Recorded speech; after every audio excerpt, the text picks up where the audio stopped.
Assalamualaikum warahmatullahi wabarakatuh. Perkenalkan, saya Ujiska Hikmatul Kamiliyah, NH. Saya peserta pelatihan dasar calon pegawai negeri sipil Kementerian Pendidikan, Kebudayaan, Riset dan Teknologi gelombang 9 angkatan 34 tahun 2022. Saat ini saya akan mempresentasikan tentang isu manajemen ASN dan Smart ASN yang terjadi di instansi saya, yaitu Politeknik Negeri Jember. Apa manajemen ASN? Menurut Undang-Undang Nomor 5 Tahun 2014 tentang ASN, manajemen ASN adalah pengelolaan ASN untuk menghasilkan pegawai ASN yang profesional, memiliki nilai dasar, etika profesi, bebas dari intervensi politik, bersih dari praktik korupsi, kolusi, dan nepotisme. Kemudian, siapa sih ASN itu? Menurut Undang-Undang Nomor 5 Tahun 2014 tentang ASN dibagi menjadi dua, yaitu yang pertama pegawai negeri sipil, yang kedua pegawai pemerintah dengan perjanjian kerja atau P3K. Apa saja peran dan tugas ASN? Peran dan tugas ASN yang pertama yaitu sebagai pelaksana kebijakan publik yang bertugas melaksanakan kebijakan yang dibuat oleh pejabat pembina kepegawaian sesuai dengan ketentuan peraturan perundang-undangan. Kemudian peran yang kedua yaitu sebagai pelayan publik yang mana memberikan pelayanan publik yang profesional dan berkualitas. Peran yang ketiga adalah perekat dan pemersatu bangsa, yang mana tugasnya adalah mempererat persatuan dan kesatuan negara Kesatuan Republik Indonesia. Apa saja hak dan kewajiban ASN? Hak dan kewajiban ASN. Untuk haknya, PNS dan P3K sama-sama mendapatkan gaji, tunjangan, fasilitas, pengembangan kompetensi, dan pelindungan. Perbedaannya adalah PNS mendapatkan jaminan pensiun dan tunjangan hari tua, sedangkan P3K tidak.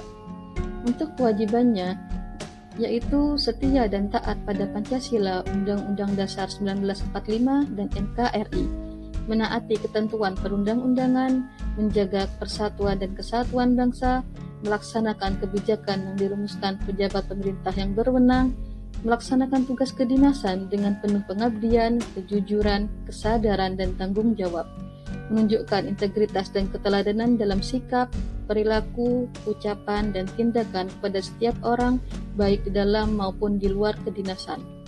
Selanjutnya, menyimpan rahasia jabatan dan hanya dapat mengemukakan rahasia jabatan sesuai dengan ketentuan peraturan perundang-undangan. Dan yang terakhir adalah bersedia ditempatkan di seluruh wilayah negara Kesatuan Republik Indonesia. Apa itu sistem merit dalam manajemen ASN?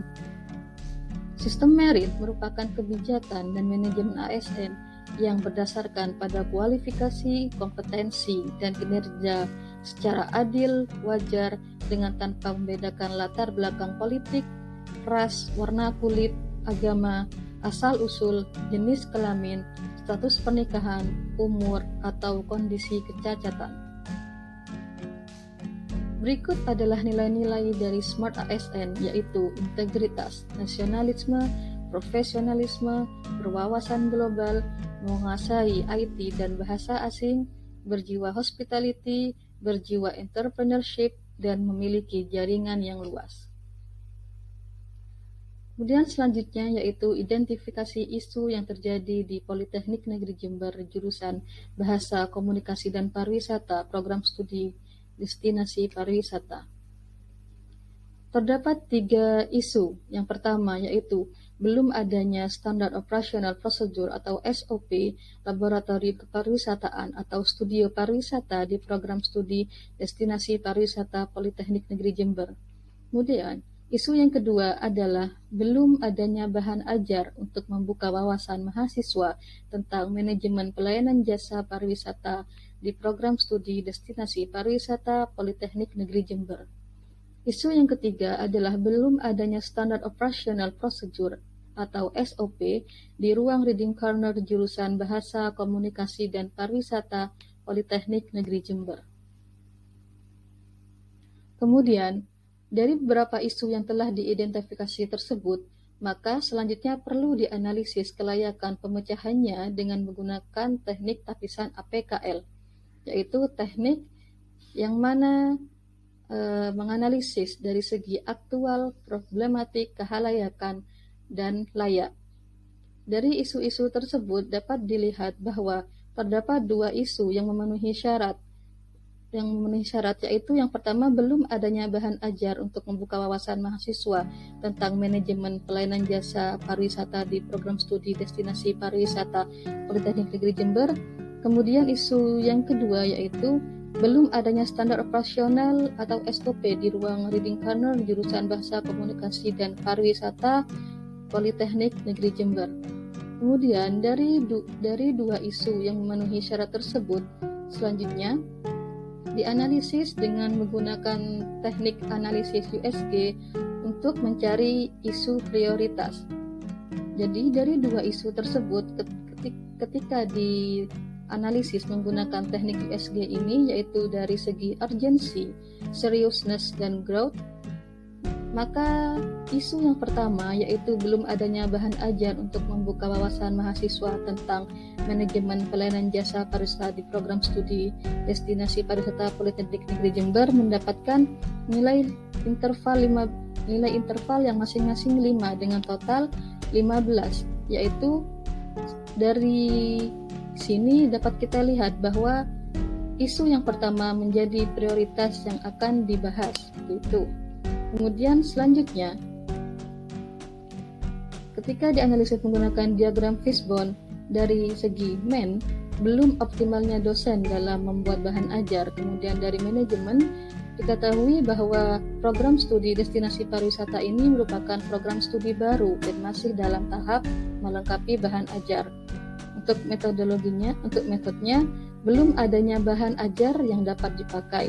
Kemudian material apa yang dibutuhkan, yaitu belum adanya bahan ajar mata kuliah manajemen pelayanan jasa.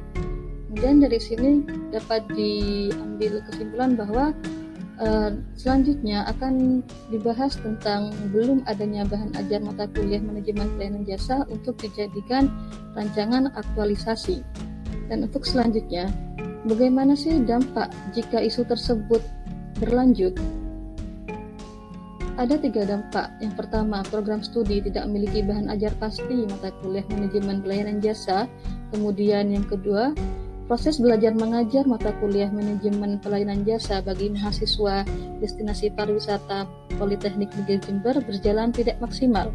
Dampak yang ketiga, tidak adanya bahan ajar mata kuliah tersebut maka mempengaruhi terhadap kualitas pengetahuan mahasiswa destinasi pariwisata Politeknik Negeri Jember. Kemudian, dari adanya isu tersebut, gagasan kreatif untuk isu tersebut yaitu dengan membuat buku kerja praktek mahasiswa atau BKPM Manajemen Pelayanan Jasa Pariwisata di program studi destinasi pariwisata Politeknik Negeri Jember. Dengan pembuatan buku kerja tersebut diharapkan dapat menghasilkan sesuatu yang menjadi solusi bagi program studi destinasi pariwisata Politeknik Negeri Jember. Kemudian, mungkin cukup sekian presentasi yang dapat saya sampaikan. Kurang lebihnya mohon maaf. Wassalamualaikum warahmatullahi wabarakatuh. ASN bangga melayani bangsa.